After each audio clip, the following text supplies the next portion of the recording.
Hello everybody, I hope all of you are doing good. I am Deepika from Learno Hub, एक ऐसा free learning platform जहां पर आप पढ़ सकते हो physics, chemistry, maths, biology and SST absolutely for free only at learnohub.com।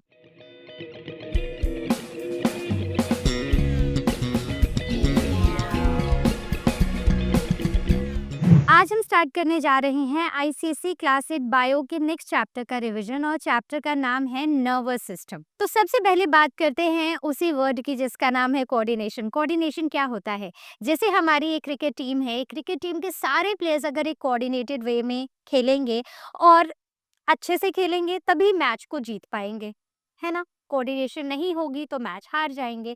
उसी तरह हमारी बॉडी में अलग अलग लाइफ प्रोसेसेस होते हैं, एक्सक्रीशन, रेस्पिरेशन, डाइजेशन। अगर ये सब एक कोऑर्डिनेशन में चलेंगे तो हमारी बॉडी काफ़ी अच्छे से फंक्शन कर पाएंगी। तो इसका मतलब है कि जितने भी लाइफ प्रोसेसेस हमारी बॉडी में है वो एक दूसरे से इंटरलिंक्ड है, वो इंडिपेंडेंटली काम नहीं कर सकते।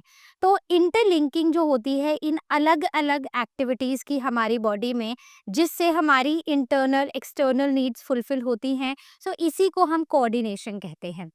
अब कोऑर्डिनेशन कितने तरह की होती है? दो तरह की होती है, नर्वस और केमिकल कोऑर्डिनेशन। नर्वस यानी कि जो हमारा नर्वस सिस्टम कोऑर्डिनेट कर रहा है, हमारा ब्रेन, स्पाइनल कॉर्ड, नर्व्स। और केमिकल कोऑर्डिनेशन यानी कि वो कोऑर्डिनेशन जो हमारे बॉडी में कुछ केमिकल्स के थ्रू होती है, जिन्हें हम हार्मोन्स बुलाते हैं।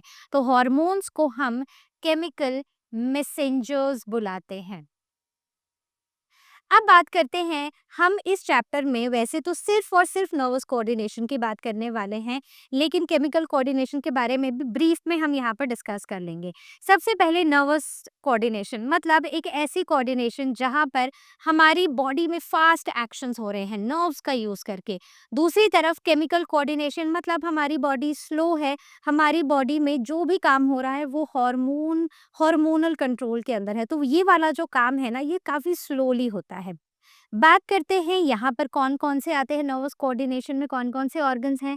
तो सही गेस किया है, ब्रेन तो है ही, साथ में स्पाइनल कॉर्ड है, नर्व्स हैं और जितने भी हमारे सेंस ऑर्गन्स हैं। केमिकल कोऑर्डिनेशन की बात करें तो केमिकल कोऑर्डिनेशन में बहुत सारे केमिकल मैसेंजर्स सिक्रीट करती है हमारी बॉडी, जिन्हें हम हार्मोन्स बुलाते हैं। और these are secreted by glands and they travel through the blood stream से ही ट्रैवल करते हैं। अब nervous system it helps body to respond very quickly to the messages. जैसे अगर आपने आपके सामने स्नेक देखा, आप क्विकली वहां से भाग जाओगे। उस चीज के लिए रिस्पॉन्ड करने को आप सेकंड्स भी नहीं लगाते हो। So that quick response is done using the nervous system, right. और सारा की सारी चीजें ये नर्व्स के थ्रू ट्रांसमिट होती हैं। केमिकल मैसेंजर्स की बात करें तो यहाँ पर वैसे तो काम काफी स्लो चलता है, लेकिन यहाँ पर एक्स्ट्रा एनर्जी, एक्स्ट्रा स्ट्रेंथ मिलती है इन चीज़ों को करने के लिए। So gives extra energy and strength to run away. ये जो भागने की स्ट्रेंथ आपको मिली ना, ये आपको हार्मोन से ही मिली। तो देखो ये जो दोनों ही हैं, ये भी आपस में इंटरलिंक्ड हैं। ऐसा नहीं है कि दो तरह के कोऑर्डिनेशन सिस्टम्स हैं और वो दोनों अलग-अलग हैं, नहीं, they are also interrelated.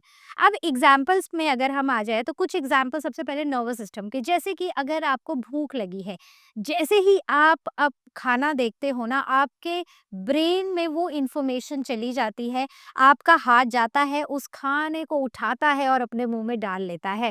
So that is what is nervous coordination. अब आप स्लो मोशन में तो खाना खाते नहीं हो कि खाना आया, अब ये 5 मिनट रुकेगा, फिर आप धीरे धीरे से उठाओगे, फिर ये आ जाएगा, नहीं। So this complete process is very fast. Then driver applies brakes. तो जैसे ही आपको दिखता है कि रोड पे आगे कोई डेंजर है, ये मैसेज हमारे आंखों से, सेंस ऑर्गन से ब्रेन तक जाता है और ब्रेन हमारी लेग्स को मैसेज पास करती हैं कि जल्दी से ब्रेक लगा दो, राइट। तो जो एक्सपीरियंस ड्राइवर्स हैं, जो मतलब काफ़ी टाइम से अब ड्राइव कर रहे हैं, उनको पता है ये चीज़ कि कई बार हमारे हाथ टांगे खुद ही चल पड़ते हैं, हमें पता भी नहीं होता है। ये मैसेज एक्चुअली चला जाता है ब्रेन तक और हमें एक्शन करने के लिए हमें सिग्नल भी आ जाता है। And this is how all these things are done so quickly in our bodies. आगे बात करते हैं टेनिस। तो जो बच्चे टेनिस क्या, कोई भी अगर आप स्पोर्ट खेलते हो तो उसमें मसल, ब्रेन, आईज के बीच में एक कोऑर्डिनेशन बहुत ज़रूरी है। उसके बाद स्प्रेन्ड एंकल लेंथ, अगर आपके पाँव में लगी है, ये सिग्नल भी आपके ब्रेन तक पहुंचाया जाता है और जो आपको हेल्प करता है हीलिंग प्रोसेस में। क्लियर हो गया? आगे बढ़ते हैं example of a chemical coordination, जैसे कि इमरजेंसी या डेंजर सिचुएशंस हैं, जैसे आपको एक कुत्ता आपके पीछे भागा, अगर आप डॉग से डरते हो, नहीं डरते हो तो अलग बात है, तो स्नेक समझ लेना, स्नेक से तो आई थिंक सभी ही डरते होंगे, ऑलमोस्ट सभी, आपकी एज में तो आप डरते ही होंगे। So these are due to the hormones which are released into the blood, ये हमारी बॉडी को एक्स्ट्रा एनर्जी देती हैं और स्ट्रेंथ देती हैं, जिससे हम उस इमरजेंसी सिचुएशन से भाग भाग जाते हैं। अब बात करते हैं नर्वस सिस्टम के फंक्शंस की। क्या-क्या फंक्शंस होते हैं? सीधी-सी बात है। एक तो ये जो नर्वस सिस्टम है ना, हमारे आस-पास क्या हो रहा है इस चीज़ से हमें इन्फॉर्म रखता है। दूसरा, हमें याद रखने में, सोचने में और रीज़निंग करने में, ये हुआ, क्यों हुआ, हम कुछ पढ़ भी रहे हैं तो भी रीज़निंग में हमारी हेल्प करता है। Then it controls and harmonises all the voluntary activities, जितने भी हमारे वॉलंटरी मस्कुलर एक्टिविटीज़ हैं उनको कंट्रोल करना, उनको हार्मोनाइज़ करना भी इसी का काम है और हमारी इनवॉलंटरी एक्टिविटीज को भी रेगुलेट करता है। अब बात करते हैं उस बहुत ही इम्पॉर्टेंट टॉपिक की जिससे आपके एग्जाम में क्वेश्चन आएगा ही आएगा, और वो है न्यूरॉन यानी कि नर्व सेल। नर्व सेल एक बेसिक यूनिट होता है नर्वस सिस्टम का। तो ये जो हमारा पूरा नर्वस सिस्टम है ना, इसका सबसे बेसिक यूनिट है न्यूरॉन यानी कि नर्व सेल। ठीक है, इसके दो पार्ट्स होते हैं, एक ये वाला पार्ट होता है और एक ये नीचे वाला पार्ट होता है। तो वैसे आपको ये लिखा हुआ कहीं नहीं मिलेगा, लेकिन मैं इसको ऐसे लिख देती हूँ कि ये जो ऊपर बड़ा सा है ये हेड है और बाकी नीचे इसके एक टेल है। तो ये जो हेड पोर्शन होता है, हेड पोर्शन इज बेसिकली साइटोन और द सेल बॉडी, और ये जो नीचे टेल वाला पोर्शन आप देख रहे हो, this is basically axon. Clear हो गया? हेड में क्या है, हेड में एक बड़ा सा न्यूक्लियस है और इसके बाहर को ना ऐसे कुछ फिंगर लाइक प्रोजेक्शंस निकली हुई हैं, जिन्हें हम डेंड्राइट्स बुलाते हैं। एक्सॉन की बात करें तो axon along the fibre it transmits the impulses away from the cell body. तो एक और चीज जो यही क्लियर हो जानी चाहिए कि ये हमेशा इम्पल्सेस इस डायरेक्शन में ही मूव होती हैं, मतलब from cell body to towards the axon, यहाँ को, इस तरफ को।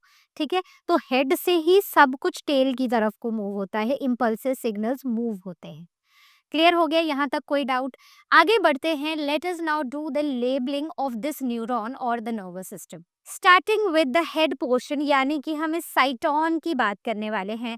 तो साइटोन में सबसे अंदर यहाँ पर होता है एक न्यूक्लियस। ठीक है, और ये जो हमें प्रोजेक्शंस दिखाई दे रही हैं, इन्हें हम डेंड्राइट्स बुलाते हैं। उसके बाद अगर आप यहाँ पर आओगे तो this here it will be cytoplasm, right? तो यहाँ पर होगा साइटोप्लाज्म। क्लियर हो गया? तो इस पूरे पार्ट ये आता है साइटोन या फिर सेल बॉडी के अंडर। करेक्ट हो गया? अब यहाँ पर नीचे आओ, so this is axon. Correct? ये जो येलो कलर की आपको एक कवरिंग सी दिखाई दे रही है, इसे हम माइलिन शीथ बुलाते हैं, मतलब एक कवरिंग, शीथ माने कवरिंग। अब नेक्स्ट अगर हम बात करें तो ये जो बीच में स्माइल शीथ के बीच में जो हमें गैप्स दिखाई दे रहे हैं, इन्हें हम बुलाते हैं the node of Ranvier. Correct? और यहाँ पर ये जो हैं, these are okay, I mark them towards this side. So these are the axon terminals. क्या है ये? Axon terminals. So this is our complete labelled nervous neuron या फिर nerve cell.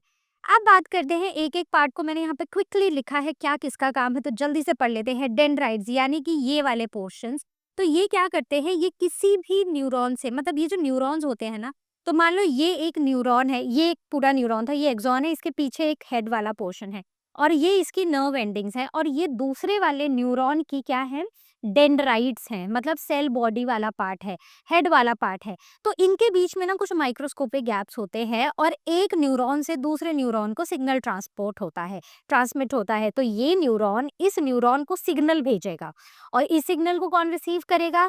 Exactly dendrite. So they receive messages और impulse from sense organs और other neurons. उसके बाद ये वाला पोर्शन होता है सेल बॉडी या फिर साइटोन, जिसके अंदर न्यूक्लियस भी है, and it processes the incoming information. जितनी भी इंफॉर्मेशन आ रही है, जो अंदर की तरफ आ रही है, ये उसको प्रोसेस करने का काम करता है।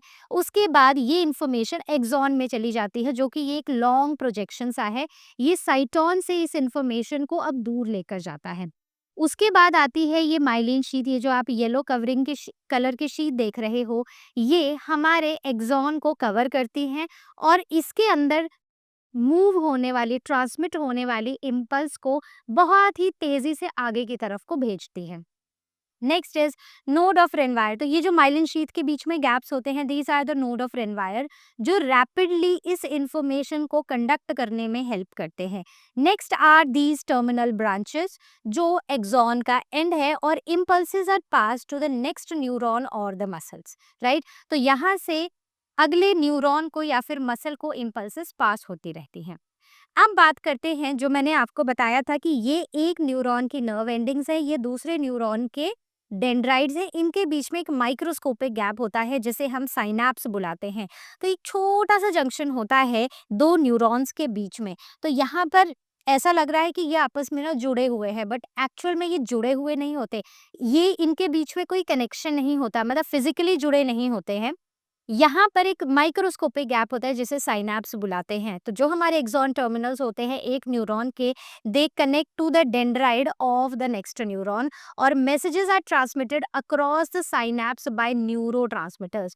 तो न्यूरोट्रांसमीटर एक से अगले न्यूरॉन को इन्फॉर्मेशन भेजते हैं। तो होता क्या है कि ये एक का एक्सॉन टर्मिनल है, राइट, ये दूसरे का डेंड्राइड है, ठीक है।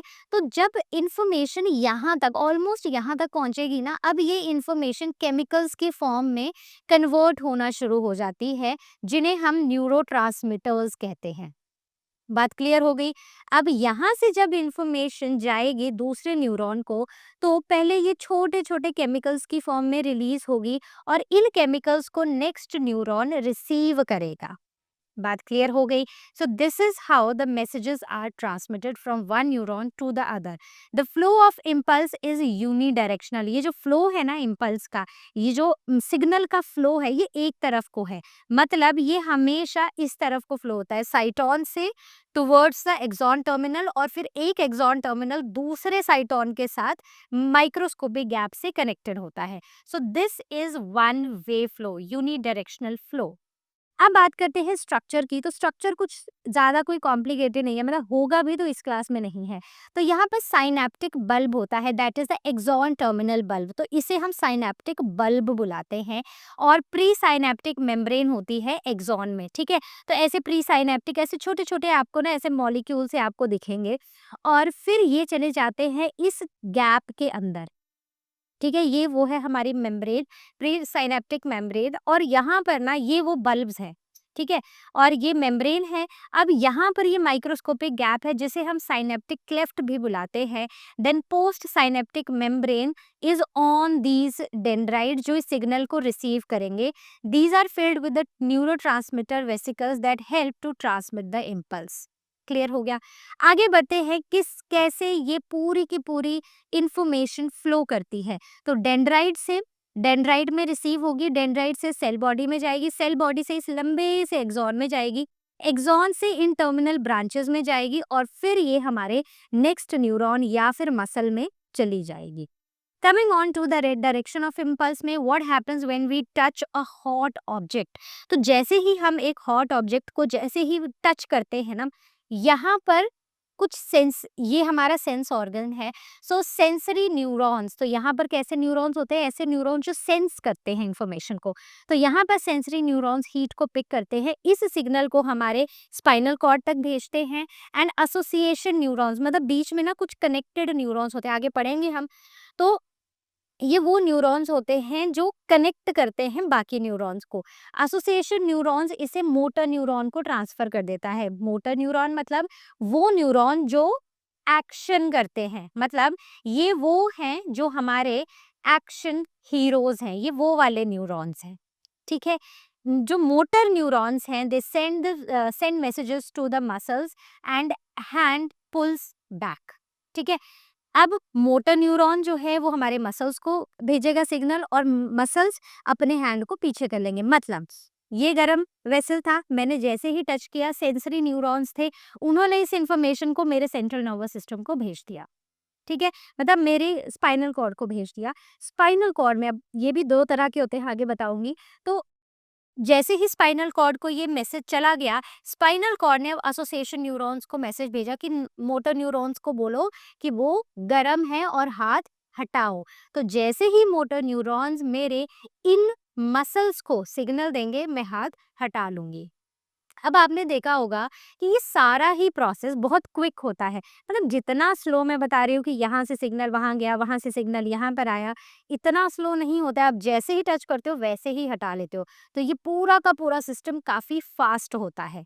अब बात करते हैं न्यूरॉन के टाइप्स की। तो न्यूरॉन्स 3 तरह के होते हैं, सेंसरी, मोटर एंड इंटर, या फिर इनको इंटर या फिर एसोसिएशन न्यूरॉन्स भी बुलाते हैं। ठीक है, तो इंटर न्यूरॉन्स भी हम इन्हें बुलाते हैं।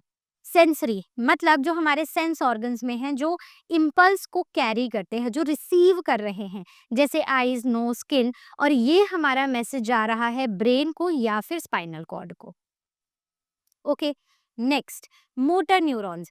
अब ये इम्पल्स लेते हैं हमारे ब्रेन से या फिर स्पाइनल कॉर्ड से, और अब ये मैसेज चला जाता है हमारे मसल्स तक या ग्लैंड्स तक, यानी कि इफेक्टर ऑर्गन्स तक, जिन्होंने इफेक्टिवली काम करना है, यानी कि जो हमारे एक्शन करने वाले हैं, हाथ हटाओ, भागो, जो भी एक्शन करने वाले हैं, तो ये हमारे एक्शन हीरोज हैं। नेक्स्ट आते हैं एसोसिएशन न्यूरॉन्स। सो ये हमारे यूजुअली स्पाइनल कॉर्ड में होते हैं, और ये हमारे मोटर और सेंसरी न्यूरॉन्स को कनेक्ट करते हैं और इंफॉर्मेशन को प्रोसेस करने में हेल्प करते हैं। करेक्ट। तो एसोसिएशन न्यूरॉन्स आपको पता होना चाहिए क्या है, उसका फंक्शन भी पता होना चाहिए। तो बस कुछ ऐसा ही होता है कि हमारे सेंसरी न्यूरॉन्स है, सेंसरी न्यूरॉन से इंफॉर्मेशन इंटर न्यूरॉन्स को जाएगी, इंटर न्यूरॉन से यही इंफॉर्मेशन आगे मोटर न्यूरॉन्स को चली जाएगी, और यहाँ पर जो भी एक्शन हमारी बॉडी को करना चाहिए या जो सिग्नल मिल रहा है वो करेगी। अब बात करते हैं नर्व। नर्व आपने सुना होगा कि हमारी नर्व्स हैं, या फिर अच्छा, एक और बड़ी इंपॉर्टेंट चीज़ मैं यहाँ पर आपको बता देती हूँ। नर्व सेल्स ऐसे सेल्स हैं जो लाइफ लॉन्ग रहते हैं, और जैसे हमारे आरबीसीज हैं जो डेड हो जाते हैं फिर से नए बन जाते हैं, ऐसा कुछ नहीं होता है। ये थ्रू आउट द लाइफ अपना काम करते हैं, और अगर एक बार ये मर गए या खराब हो गए, डैमेज हो गए, तो इनका ना रिपेयर होता है, ना रीग्रोथ होती है, ना ही ये रिप्लेस होते हैं। बात करते हैं नर्व्स की, तो इन्हें हम नर्व फाइबर्स भी बुलाते हैं। तो होता क्या है कि बड़े सारे एक्सॉन ना इकट्ठे होते हैं, उन्होंने एक बंडल बनाया होता है, बस उसी को हम नर्व बुलाते हैं। And these fibres they are enclosed in tubular medullary sheath, and the sheath works like insulation, preventing the mixing of the nerve between the neighbouring fibres. ठीक है। तो अब इनके बाहर ना एक कवरिंग सी होती है, और ये कवरिंग इसलिए होती है ताकि ये जो इम्पल्सेस, ये जो इन्फॉर्मेशन आ रही है ना, इसकी मिक्सिंग किसी और एक्सॉन या सॉरी मतलब किसी और नर्व फाइबर के साथ ना हो जाए, तो इसलिए ये ऐसे कवर्ड होते हैं, इंसुलेटेड होते हैं। अब बात करते हैं काइंड्स ऑफ नर्व्स। तो यहाँ पर सेंसरी नर्व्स, मोटर नर्व्स, और पहले हमने न्यूरॉन्स पढ़े थे, न्यूरॉन्स के टाइप्स। यहाँ पर हम नर्व्स के पढ़ रहे हैं, सेंसरी नर्व्स, यानी कि वो नर्व्स जो सिर्फ, जिनमें सिर्फ और सिर्फ सेंसरी न्यूरॉन्स होते हैं, जो सिर्फ रिसीव कर रहे हैं इंफॉर्मेशन को फ्रॉम द आउटसाइड वर्ल्ड। यहाँ पर इम्पल्सेस सेंस ऑर्गन से शुरू होती हैं, ब्रेन, स्पाइनल कॉर्ड तक जाती हैं। ये और एग्जाम्पल जैसे कि हमारी आंखें, जो भी आप मुझे देख रहे हो अभी स्क्रीन पर, ये इम्पल्स, ये ऑप्टिक नर्व से, ये आईज में नर्व्स होती हैं, ऑप्टिक नर्व्स, ये इंफॉर्मेशन आपके ब्रेन तक जा रही है। उसके बाद आते हैं मोटर नर्व्स। ये इनमें हमारे मोटर न्यूरॉन्स होते हैं। इम्पल्सेस अब हमारे ब्रेन और स्पाइनल कॉर्ड से आती हैं, और वो हमारे मसल्स या ग्लैंड्स तक जाती हैं, मतलब ये एक्शन हीरो का ही काम कर रही हैं। जैसे कि nerves going to the muscles from the eyeball, तो आईबॉल से यहाँ पर इंफॉर्मेशन गई, मतलब ऑप्टिक नर्व से यहाँ पर इंफॉर्मेशन गई ब्रेन में। ब्रेन से जो इंफॉर्मेशन आई कि that information is called as is I mean ये जो इन्फॉर्मेशन है इसको कैरी करेंगे हमारे मोटर नर्व्स। उसके बाद आते हैं मिक्स्ड नर्व्स, यानी कि ऐसे नर्व्स जिनमें मोटर और सेंसरी न्यूरॉन्स दोनों ही तरह के न्यूरॉन्स हैं। And these impulses they occur in both the directions, मतलब इम्पल्सेस सेंस ऑर्गन से सेंट्रल नर्वस सिस्टम तक भी जाती हैं और सेंट्रल नर्वस सिस्टम से दिस मसल और ग्लैंड्स तक भी जाती हैं। Example, nerves that goes to the tongue. ठीक है, तो ये एग्जाम्पल याद रख लेना, क्योंकि मिक्स्ड नर्व के जितने भी एग्जाम्पल्स आपकी बुक में होंगे ये बहुत इंपॉर्टेंट है, क्योंकि बाकी सारे तो हम फिर भी थोड़ा-सा दिमाग लगाएँगे तो कुछ ना कुछ तो लिख ही आएँगे। ये वाला जो है ना इसमें आपको याद रखना पड़ेगा, नहीं तो आप गलत लिखाओगे। तो टंग वाले जो नर्व्स हैं, these nerves are basically those nerves which have the mixed nerves, दोनों सेंसरी और न्यूरॉन। ठीक है, आगे nervous system, human nervous system की अगर हम बात करें तो दो तरह के होते हैं, सीएनएस सेंट्रल नर्वस सिस्टम और PNS peripheral nervous system. Central nervous system brain से स्पाइनल कॉर्ड, ये ब्रेन और स्पाइनल कॉर्ड हमारे आते हैं सेंट्रल नर्वस सिस्टम में। और इसके सिवा हमारी बॉडी में जितनी भी ये नर्व्स फैली हुई है ना, ये सारा का सारा हमारा पेरिफेरल नर्वस सिस्टम में आता है। और पेरिफेरल नर्वस सिस्टम को भी हम दो पार्ट्स में डिवाइड करते हैं। One is the somatic nervous system and the second one is the autonomic nervous system. Central nervous system. Central nervous system is made up of brain and spinal cord. ठीक है, brain और spinal cord के बना होता है central nervous system. Brain हमारा school से protected होता है और जो हमारी बैकबोन है या फिर जो हमारी स्पाइनल कॉर्ड है, it is protected by this vertebral column. Simple है, ये तो हमें पता ही है।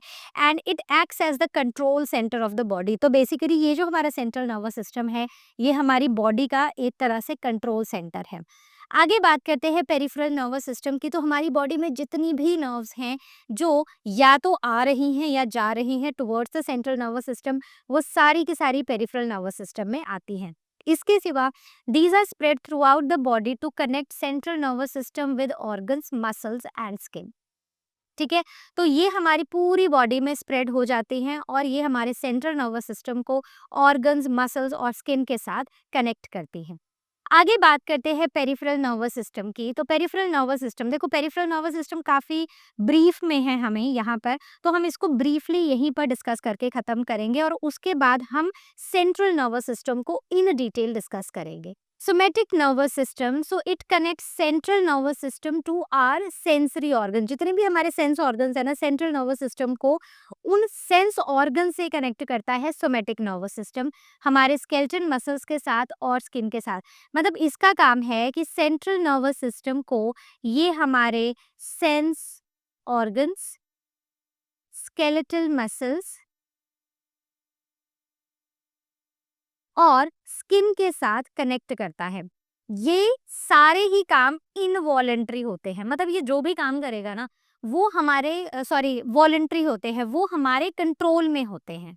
ठीक है, मतलब जैसे मैं बाजू हिला रही हूँ, मैं बोल रही हूँ, मैं आंखें बंद कर रही हूँ, मैं आंखें खोल रही हूँ, so these are the voluntary actions. और हमारे सारे ही वॉलंटरी एक्शंस को सोमेटिक नर्वस सिस्टम कंट्रोल करता है। It carries sensory and motor information to and from the central nervous system. Correct. आगे बात करें सोमेटिक नर्वस सिस्टम को हम फर्दर, इसमें हम दो तरह की नर्व्स पढ़ते हैं, क्रेनियल और स्पाइनल। क्रेनियल, तो ये इन्फॉर्मेशन वैसे तो इन सब के नाम भी आते हैं, लेकिन ये सारी चीजें ना आप क्लास 10 में पढ़ोगे। अभी सिर्फ हम इनके नाम कितने नंबर हैं सिर्फ उतना याद रखेंगे। So cranial nerves are of are 12 in pair. 12 in pair मतलब टोटल 24 इन नंबर है ये, राइट। ये ब्रेन से अराइज होते हैं। कहाँ से अराइज होते हैं? ब्रेन से। एग्जाम्पल, ऑल्फैक्टरी नर्व स्मेल के लिए, ऑप्टिक नर्व हमारी विजन के लिए, ऑडिटरी नर्व हमारी हियरिंग के लिए। तो ये नर्व्स सेंसरी भी हो सकती हैं, मोटर भी हो सकती हैं और मिक्स्ड भी हो सकती हैं। इतनी इंफॉर्मेशन क्लियर है? याद रखना कि ये जो पीडीएफ है ना, ये पीपीटी का पीडीएफ है, ये आपको डिस्क्रिप्शन में मिलेगा। तो इसको ध्यान से पढ़ लेना, डाउनलोड करके इसको ध्यान से इस पे काम करना। ठीक है, तो याद रखना ये आपका एक कंप्लीट पैकेज है जिससे आपके एग्जाम्स में आपको स्ट्रेस नहीं, सिर्फ कॉन्फिडेंस आएगा। आगे हमारी आती है स्पाइनल नर्व्स। तो स्पाइनल नर्व्स 31 पेयर है, 31 पेयर हैं, which means 62 in number. They arise from the spinal cord, ठीक है। Each spinal nerve is a mixed nerve. अब जैसे हमारी क्रेनियल नर्व्स में सेंसरी, मोटर, मिक्स्ड सब कुछ था, यहाँ पर सारी की सारी कैसी हैं, मिक्स्ड नर्व्स हैं, जिनमें सेंसरी नर्व फाइबर्स हैं जो मैसेजेस को सेंस ऑर्गन से हमारे ब्रेन, स्पाइनल कॉर्ड तक लेकर जाती है। दूसरी हमारी मोटर नर्व फाइबर्स हैं which carry command from brain और spinal cord to the effectors. Effectors कौन कौन से हैं, मसल्स और ग्लैंड्स, ठीक है। तो ये यहाँ को भी हमारी इंफॉर्मेशन लेकर जाती है। अब बात करते हैं ऑटोनॉमिक नर्वस सिस्टम, जिसे ANS भी लिखते हैं इन शॉर्ट। तो ये अनकॉन्शियसली काम करता है, मतलब सोमेटिक के अंडर वो सारी चीजें थी जिन पे हमारा कंट्रोल है, वॉलेंट्री कंट्रोल है, लेकिन somatic nervous autonomic nervous system में सब कुछ इनवॉलेंट्री है, जो ऑटोमेटिकली जो हमारी बॉडी में काम होते जा रहे हैं। अब हमें नहीं पता, बस हमारा काम था खाना खाना। अब डाइजेशन, एब्जॉर्प्शन, उसको उस न्यूट्रिएंट्स को ट्रांसपोर्ट करना, ये सारा काम हमारी बॉडी खुद से करेगी। सो it controls the activities like heart rate, breathing, dilation and constriction of blood vessels and digestion. और ये हमारी बॉडी के में एक बैलेंस मेंटेन करने का काम करता है। So it maintains the internal body balance automatically. अब ऑटोनॉमिक नर्वस सिस्टम के क्या कंपोनेंट्स हैं, तो इसमें ना there are the chains of ganglia. अब this word ganglia is new to you and it is important also. So ganglia is basically the mass of nerve cells. तो ये जितने भी नर्व सेल्स होते हैं ना, मतलब जब बहुत सारे नर्व सेल आपस में मिल जाते हैं तो हम उन्हें गैंग्लिया बुलाते हैं। तो यहाँ पर दो चेन्स होती हैं गैंग्लिया की ऑन द बोथ साइड्स और on the both sides of the backbone. यहाँ पर दो डिविजन्स होती है ऑटोनॉमिक नर्वस सिस्टम की, सिंपैथेटिक एंड पैरासिम्पैथेटिक। क्लियर हो गया। तो कौन सी डिविजन्स हैं, सिंपैथेटिक जिनमें थोड़ी सिंपैथी है, और पैरासिम्पैथेटिक जिनमें कोई भी सिंपैथी नहीं है, ऐसा समझ लो। सिंपैथेटिक नर्वस सिस्टम, तो ये नर्वस सिस्टम क्या करता है, इट प्रोड्यूसेस इमरजेंसी, फाइट और फ्लाइट रिस्पॉन्सेज। तो जो भी इमरजेंसी की सिचुएशन में जो भी रिस्पॉन्स आना होता है वो हमारा सिंपैथेटिक नर्वस सिस्टम से आता है। ये थोड़ी सिंपैथी रखता है हमारे साथ, and it works during our stress and the abnormal conditions. Normal conditions में नहीं, जब भी हम किसी एबनॉर्मल कंडीशन को फेस करते हैं, जब हम बहुत स्ट्रेस्ड होते हैं, उस टाइम पर हमारा सिंपैथेटिक नर्वस सिस्टम काम करता है। एग्जाम्पल इफेक्ट्स क्या होते हैं, प्यूपिल डायलेट हो जाता है, ठीक है, ऐसे आंखें ऐसे बड़ी बड़ी डायलेट हो जाती हैं। Constricts blood vessels of the skin, ठीक है, हमारी स्किन की ब्लड वेसल्स कॉन्स्ट्रिक्ट हो जाती हैं, हमारा हार्ट रेट बढ़ जाता है, and it also increases our breathing rate. मतलब अब ये समझ लो कि जब हमें ना डर लग जाता है किसी चीज़ से, जैसे कुछ ऐसा सुन लिया या कुछ ऐसा देख लिया जिससे हम डर गए, तो आंखें ऐसे खुली की खुली रह गई, राइट। फिर हमारी ब्लड वेसल्स ऐसे कॉन्स्ट्रिक्ट होगी, हमारा दिल जोर जोर से धड़कना शुरू हो गया, और हमारी जो ब्रीदिंग रेट है वो भी तेज हो गया। तो ये सब कुछ हमारा इमरजेंसी सिचुएशंस में होता है, और इसमें हमारा सिंपैथी वाला नर्वस सिस्टम हमारी हेल्प करता है, सिंपैथेटिक सिस्टम हेल्प करता है।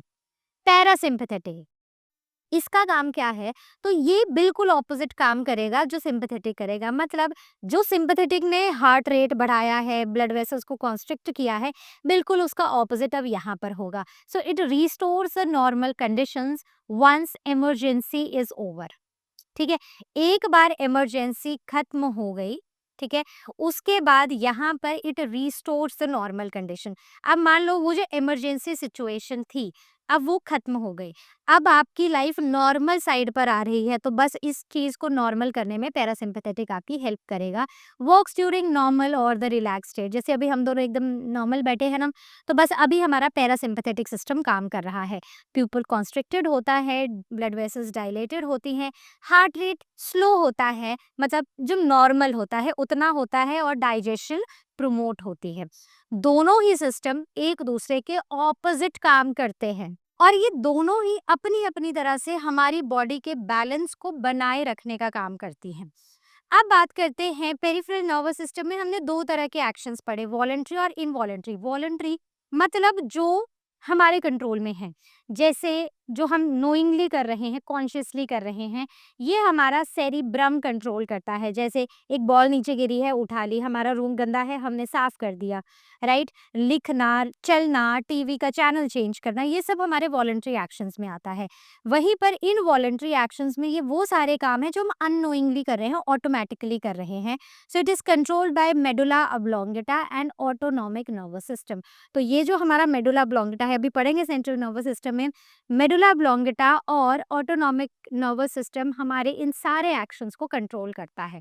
अब जैसे कि हमारी आंखें ब्लिंक हो रही हैं, हमारा हार्ट बीट हो रहा है, पेरास्टाइलिसिस हो रही है, मतलब खाना खा रहे हैं, वो खाना खुद ब खुद नीचे की तरफ को जा रहा है, breathing, flushing of tears, sneezing, या फिर जब भी हम किसी गर्म चीज को टच करते हैं तो हाथ को हटा लेते हैं। So this all comes under involuntary activities. अब हम आते हैं ब्रेन के ऊपर, हमारे सेंट्रल नर्वस सिस्टम के एक बड़े ही मेजर इंपॉर्टेंट ऑर्गन के ऊपर।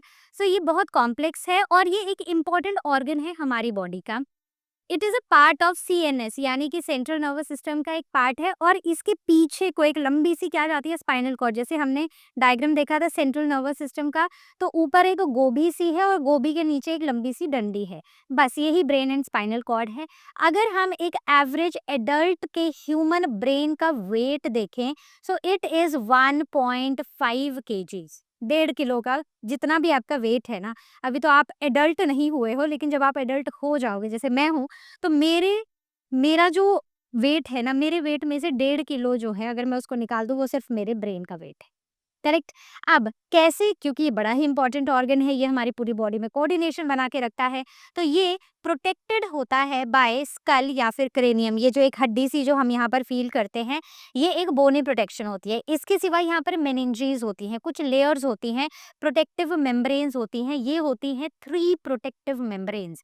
उसके बाद होता है सेरिब्रो स्पाइनल फ्लूइड, जिसे कहीं कहीं इन शॉर्ट CSF भी लिखा होता है।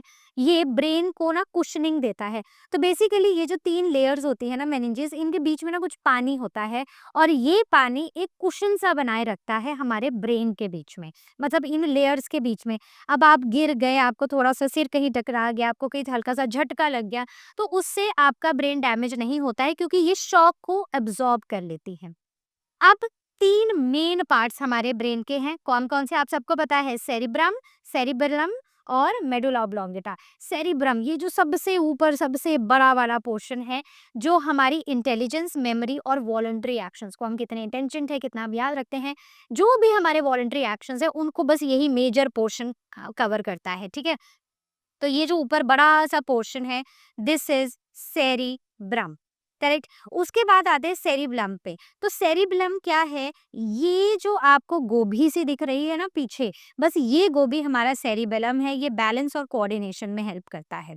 उसके बाद आता है मेडुला ऑब्लोंगेटा। तो मेडुला ऑब्लोंगेटा हमारे इनवॉलंटरी एक्शन, जैसे आईज का ब्लिंक करना, हार्ट बीट, ब्रीदिंग, swallowing, इन सबको रेगुलेट करता है।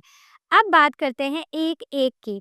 सबसे पहले सेरिबेलम की। सेरिबेलम हमारे ब्रेन का सबसे बड़ा पार्ट है, और इसको हम 2 हेमिस्फेयर्स में डिवाइड करते हैं। तो आपने वॉलनट देखा है, तो वॉलनट को अगर आप निकालो, वॉलनट में से जो आधा पोर्शन है उसको निकाल दो, और उसको अगर आप ऐसे ऊपर से देखो, तो बिल्कुल ऐसे ही हमारा ब्रेन ऊपर से दिखाई देता है, जिसके 2 पार्ट्स हैं, लेफ्ट और राइट, लेफ्ट सेरिब्रल हेमिस्फेयर और राइट सेरिब्रल हेमिस्फेयर। ठीक हो गया, बात क्लियर हो गई। इसमें भी इसी अखरोट के जैसे ना ग्रूव्स और रिजेस होती है, काफ़ी सारे से फोल्डिंग, ट्विस्ट्स एंड टर्न्स होते हैं, जो हमारे ब्रेन में सरफेस एरिया को बढ़ाते हैं। जब सरफेस एरिया बढ़ता है, तो ये जगह ज़्यादा हमारे न्यूरॉन्स को अकोमोडेट कर पाती है, जिससे हम बहुत सारी चीज़ों को स्टोर रख सकते हैं, इंटेलिजेंट होते हैं, इनवॉलंटरी, वॉलंटरी एक्शन, बड़ी सारी चीज़ें हम इनको कंट्रोल कर पाते हैं। तो यहाँ तो सिर्फ वॉलंटरी ही है, इनवॉलंटरी नहीं है। सो हेमिस्फीयर इज इंटरनली होलो, ठीक है, अंदर से ये खाली है, और जो सेरिब्रम की वॉल्स हैं, वो आउटर ग्रे है और inner region is white. So outer is grey, so it is OG, and inversely it is IW। सो अंदर वाला जो ब्रेन है, जो बाहर वाला ब्रेन है, वो OG है, आउटर इज ग्रे, जिसमें बहुत सारी सेल बॉडीज हैं न्यूरॉन्स की। जो सेल बॉडीज हैं, जो वो बड़ा सा एक हेड वाला पोर्शन है, वो है। So these are this actually called as grey matter, और जो अंदर वाला व्हाइट मैटर है वहां पर बहुत सारे एक्सॉन्स हैं।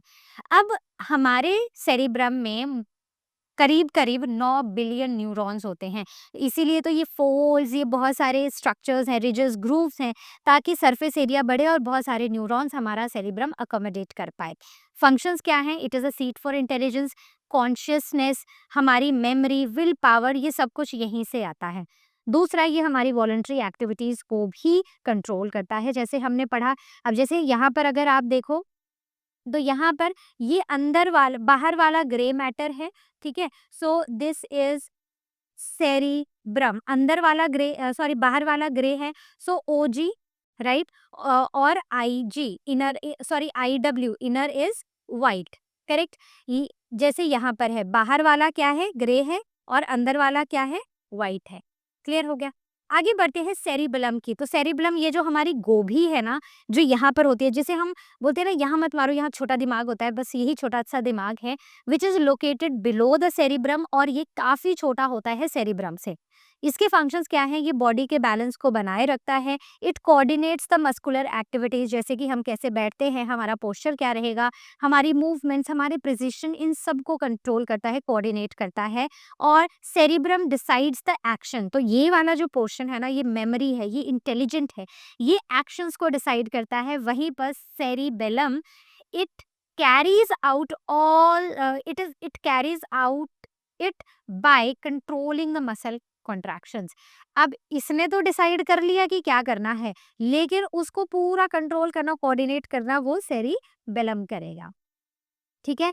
तो अब बात करते हैं एक बड़े ही छोटे से ट्विस्ट की। आपने देखा होगा कि जो कुछ लोग जो थोड़ा अल्कोहल कंज्यूम कर लेते हैं, यानी कि नहीं करना चाहिए क्योंकि बहुत खतरनाक होता है, उसकी कोई भी क्वांटिटी हो वो खतरनाक ही होती है। रीसेंट स्टडीज ने ये बात प्रूव की है कि अगर आप किसी भी क्वांटिटी में अल्कोहल ले रहे हो, सो it is dangerous for health. कोई भी सेफ कंजम्पशन वाली कोई क्वांटिटी है नहीं।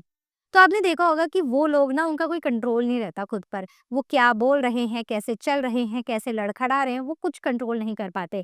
Why? Because when somebody has alcohol, मतलब somebody drinks alcohol, consumes alcohol, तो वहाँ पर उनका सेरिबेलम अफेक्ट होता है, जिससे मसल कोऑर्डिनेशन पुअर हो जाती है, और ये अल्कोहलिक्स में बहुत ही कॉमनली देखा जाता है। अब बात करते हैं मेडुला ऑब्लोंगेटा। ठीक है, अब हम इस पोर्शन की बात कर रहे हैं। तो ये ब्रेन के नीचे है, और ये हमारे ब्रेन और स्पाइनल कॉर्ड को कनेक्ट कर रहा है। फंक्शन क्या है मेडुला का? So it controls the involuntary activities, जैसे कि beating of heart, breathing, swallowing, digestion, peristalsis of alimentary canals, sneezing and coughing. तो इन सारी चीज़ों को ये ही कंट्रोल करता है। मतलब जितनी भी हमारी इनवॉलंटरी एक्टिविटीज़ है ना, अगर आपको ऑप्शन आ जाए कि इनमें से कौन सा is control by medulla oblongata, तो ट्राई टू फाइंड आउट कि कौन सा इनवॉलंटरी एक्शन है, बस वही आपका सही ऑप्शन होगा। क्रिटिकल पॉइंट क्या है कि ये, अगर हमारा मेडुला डैमेज हो जाता है, तो इंस्टेंट डेथ हो सकती है। क्यों? क्योंकि it controls the vital life processes. Heart beat है, ब्रीदिंग है, हमारे खाने की डाइजेशन है। अगर ये पार्ट अगर खराब हो गया, डैमेज हो गया, तो हम, मतलब हमारे वाइटल प्रोसेसेस रुक जाएंगे और बंदा इंस्टेंटली मर जाएगा। अब हम आते हैं स्पाइनल कॉर्ड पर। तो स्पाइनल कॉर्ड का जो स्ट्रक्चर होता है ना, वो अब मेडुला ऑब्लोंगेटा के नीचे होता है, और अगर हम इसका ऐसे क्रॉस सेक्शन लेते हैं, तो ऊपर से ना हमें ये कुछ ऐसा दिखाई देता है, जिसमें अंदर की तरफ को ग्रे है, मतलब इनर वाला ग्रे मैटर है, और बाहर वाला, आउटर वाला वाइट है। तो ये एग्जैक्टली ऑपोजिट होता है ब्रेन से, सेरिब्रम से। समझ गए? तो वहां का ओजी याद रखना। सेरिब्रम ओजी है, उसका आउटर वाला पोर्शन ग्रे है और इनर वाला वाइट है, और यहाँ पर उल्टा है, यहाँ इनर वाला ग्रे है और आउटर वाला वाइट है। तो ओजी, सेरिब्रम ओजी याद रख लिया, कॉन्शियसनेस, मेमोरी, विल पावर याद रख लिया, तो बाकी आपको याद रह जाएगा। तो स्पाइनल कॉर्ड में ये जो अरेंजमेंट है ना, ये रिवर्स हो जाता है, जैसे मैंने आपको बताया। तो जो ग्रे वाला पोर्शन है उसमें सेल बॉडीज होती है, और व्हाइट वाले पोर्शन में एक्सॉन्स होते हैं। तो वहां पर सेल बॉडीज बाहर की तरफ को, एक्सॉन अंदर की तरफ को थे। यहाँ पर एक्सॉन बाहर की तरफ को, सेल बॉडीज अंदर की तरफ को है। अब बात करते हैं स्पाइनल कॉर्ड के मेन फंक्शंस की। पहला फंक्शन है रिफ्लेक्स का कंट्रोल करना, यानी कि ये हमारे, it controls the reflexes below the neck.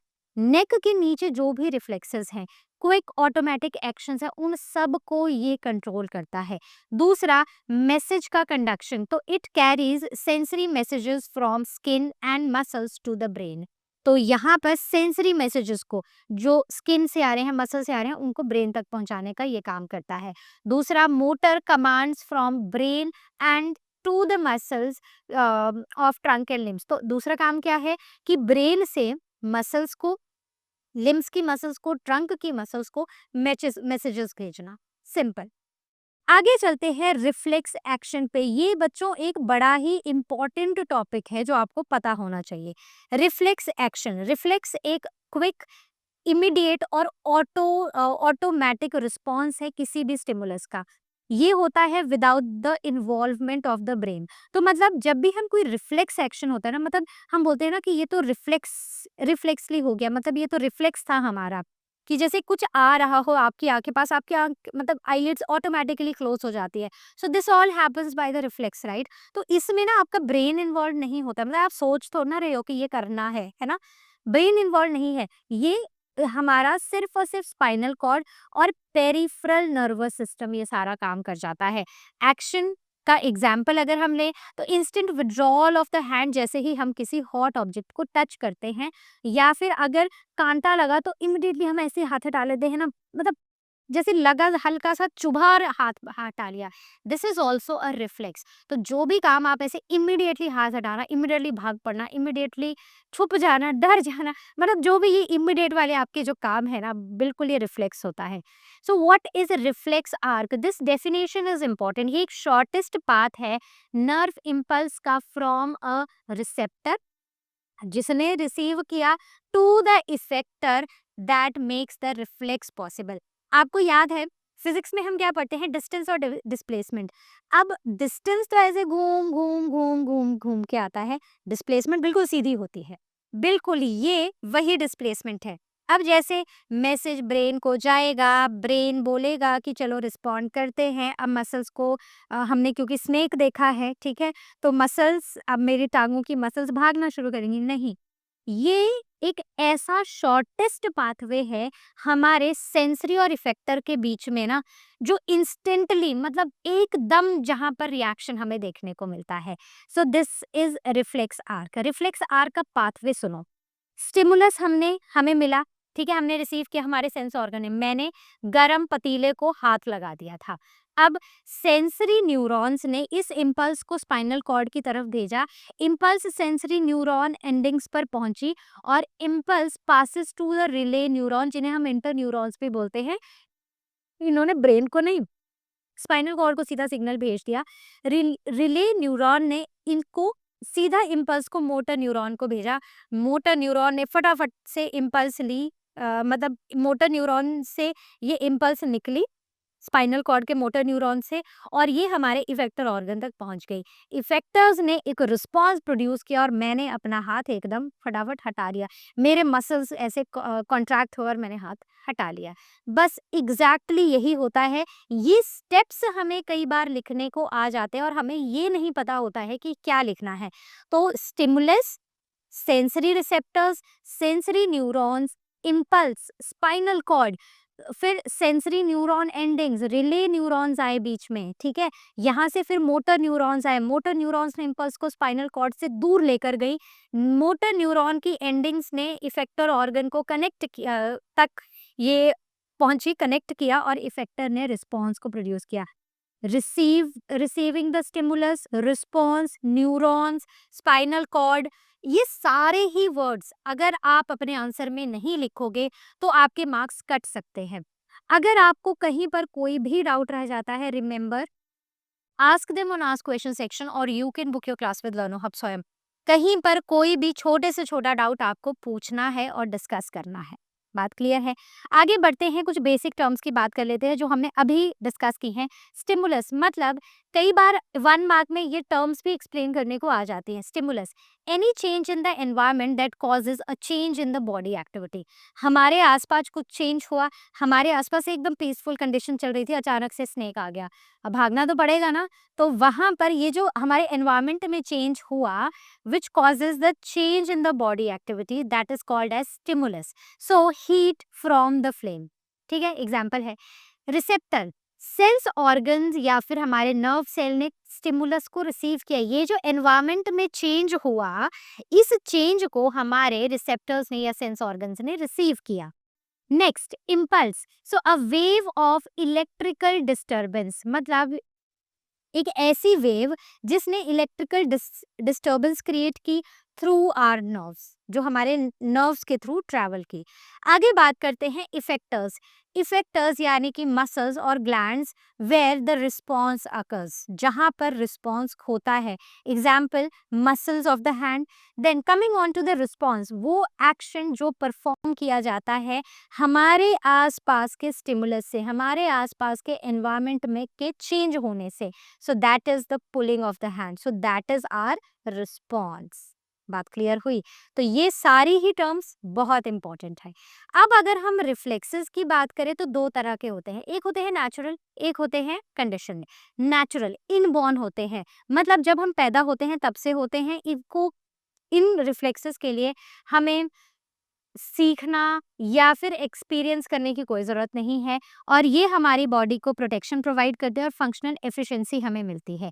Example जैसे आइज़ का ब्लिंक होना, स्नीज़ करना, coughing, vomiting, watering of the eyes, swallowing, peristalsis, जैसे आँख में कुछ गिर गया, आँख से पानी निकलने लग गया। तो ये हमें सीखना नहीं पड़ता कि भाई पानी निकले ताकि वो कूड़ा बाहर निकल जाए।